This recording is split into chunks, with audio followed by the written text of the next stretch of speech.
Okay friends, आज adsorption जो है उसका लास्ट लेक्चर है और उसमें हमें ज़्यादा कुछ पढ़ना नहीं है।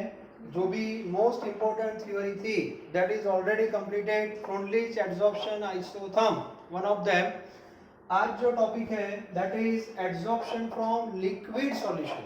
तो फर्स्ट डे हमने जब चैप्टर स्टार्ट किया था उसमें एक एग्जांपल मैंने दिया था, how to convert yellow sugar into white sugar. तो कंपनी वाले एक्सरसाइज कैसे करते हैं, तो सबसे पहले येलो शुगर को पानी में डाल देते हैं and prepare liquid solution, and that is our one phase in the form of solution. Okay, then we have to add charcoal. Charcoal that is solid phase, और दोनों के बीच में बाउंड्री फॉर्म होती है और जो बाउंड्री है वहां पे एक प्रोसेस होती है and that is called adsorption from liquid solution. और जो भी येलो कलर के पार्टिकल्स होते हैं that will absorb on the surface of charcoal, and by this way we can purify sugar.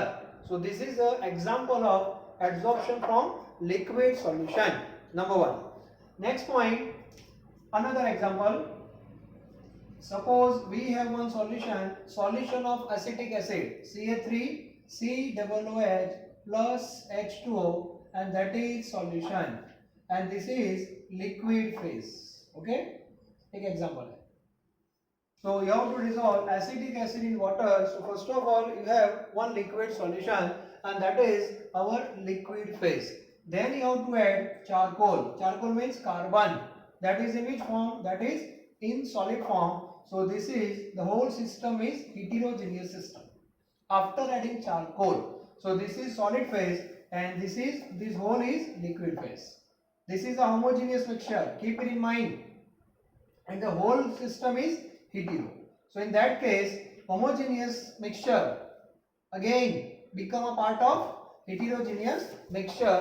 ये जो लाइन है that is very important in this chapter. Okay, now what happened, molecules of acetic acid adsorb on the surface of charcoal and adsorption take place. So what happened, concentration of acetic acid gradually decreases. So this example related with this topic.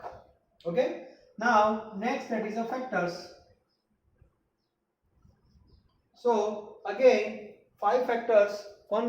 First one is nature of adsorbent and adsorbate, first one. Second factor, that is surface area. Third, that is pressure, and instead of pressure here we have to use concentration because this is solution. And the last one is a temperature. तो ये भी एक list है जो आगे अपने gas में पढ़ा था वही है, ठीक है। टेम्परेचर आप बढ़ाओगे तो obviously adsorption will decrease. It means with increasing temperature, adsorption will decrease. Second, if surface area is more, then adsorption also more.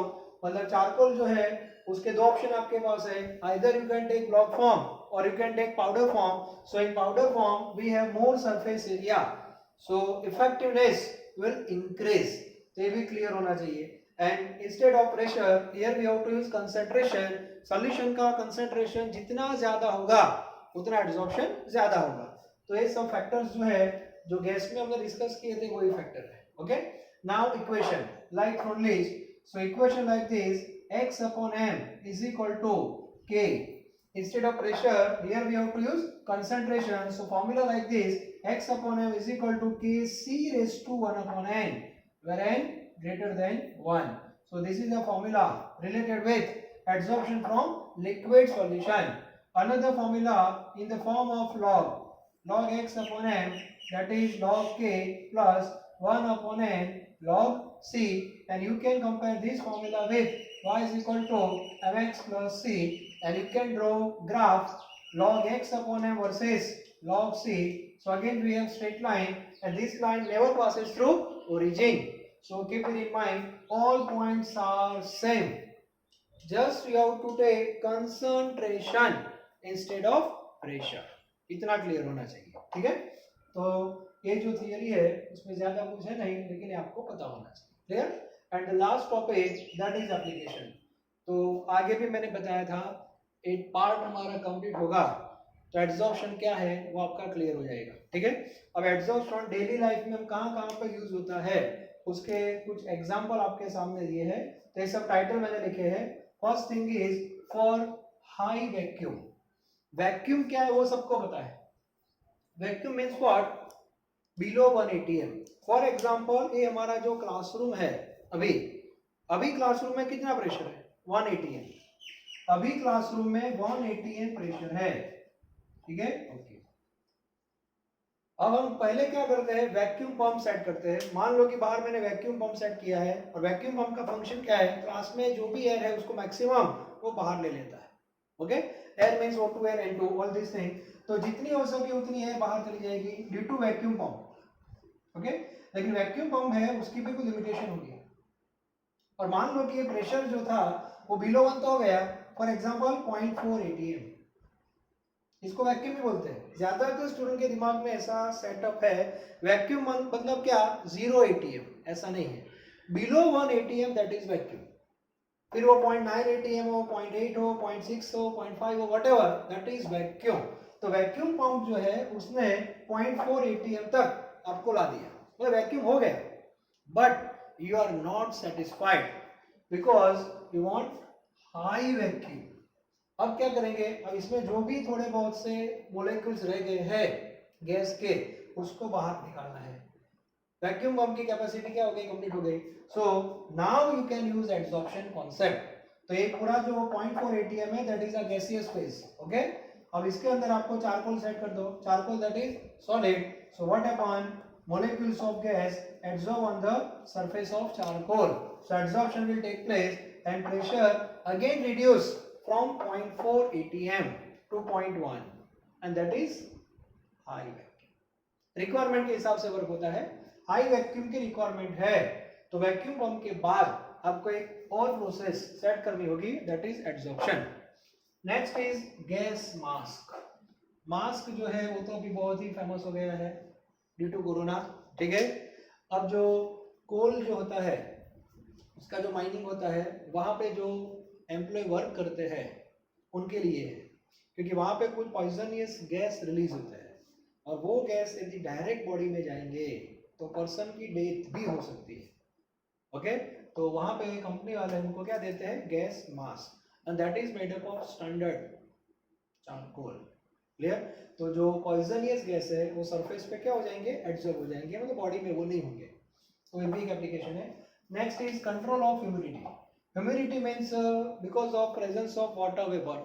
तो उसके लिए क्या करना है, आगे मैंने बताया था, सिलिका जेल को यहाँ पे रख दो और सिलिका जेल क्या करेगा, जो भी मॉइस्चर है उसको एब्जॉर्ब कर लेगा। So by this way we can remove moisture also. जब आप कंप्यूटर परचेज करते हो तो मॉनिटर साथ में सीपीयू देते हैं, और ये लोग कंपनी वाले पहले तो देते, पता नहीं अब देते हैं कि नहीं देते, वो टैबलेट देते हैं खाने के लिए नहीं, and that is silica gel. और वो क्या, मान लो कि आपका जो सीपीयू है उसमें ड्यू टू मॉइस्चर हार्डवेयर में कुछ इश्यू आते हैं, तो उसको कंट्रोल करने के लिए, हार्डवेयर को सेफ रखने के लिए जो सिलिका जेल की जो टैबलेट है उसको 2-3 जगह पे आप रख दो। Silica gel work as a adsorbent, और ये मॉइस्चर जो जो हार्डवेयर में है उसको एब्जॉर्ब कर लेता है, ओके। तो ये भी एक एप्लीकेशन है। Then colouring matter from solution, वो same example yellow sugar. Then heterogeneous catalysis you will study in detail in part 2 that is catalysis, जो हमें पढ़ना है नेक्स्ट लेक्चर में।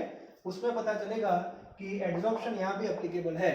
और आगे मैंने बताया था हेबर प्रोसेस में क्या है actually, N2NH2 both act as a adsorbate, okay, and Fe that is iron act as a adsorbent। तो वहां पे कौन सा फिनोमिना होता है, adsorption, that is chemical adsorption, because this process related with production of ammonia, so that is chemical adsorption। separation of inert gas, मान लो कि helium, neon, krypton, argon ऐसे 2-3 गैस मिक्स हो गए हैं। अब वो दोनों जो इनर्ट गैस है वो तो इनर्ट है, अब now we want to separate them। So how can you separate? So on the basis of difference in critical temperature, each and every gas has specific critical temperature, और उसके base पे आप separation कर सकते हो। Those gas having high critical temperature then liquefy easily, और उसका absorption पहले हो जाएगा और दूसरे गैस का नहीं होगा। So by this way you can separate inert gas। Curing disease, body में कुछ जम्स है जिससे डिसीज हो सकता है, तो जो भी डॉक्टर हमें ड्रग देते हैं तो ड्रग जो है वो जम्स जो है उसकी बॉडी पे सरफेस पे वो एब्जॉर्ब हो जाएगा और वो वहां पे किल हो जाएगा, ठीक है। तो उससे डिसीज को हम निकाल सकते हैं। देन फ्रोथ रोटेशन, वो भी आपने 10th में पढ़ा है, डिटेल में भी हम पढ़ने वाले हैं froth rotation. Adsorption, indicator, indicator क्या है वो हमें पता है, प्रैक्टिकल में नॉर्मल यूज करते हैं जिससे कलर चेंज होता है।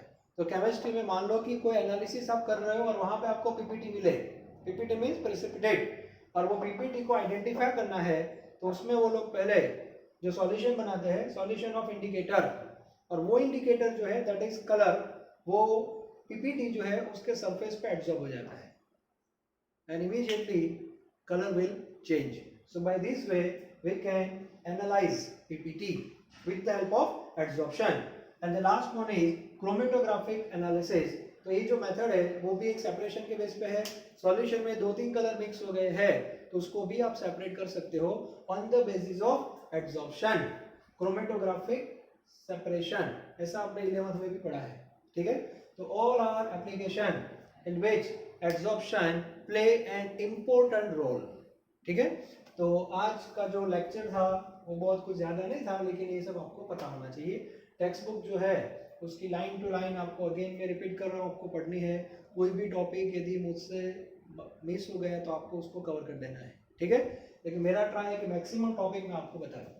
तो थियोरेटिकल बेस पे पार्ट इतना इम्पोर्टेंट नहीं है, लेकिन एमसीक्यू लेवल पे आपको थोड़ा फोकस करना है, क्योंकि ज़्यादातर स्टूडेंट ऐसे टॉपिक को अवॉइड करते हैं, ठीक है।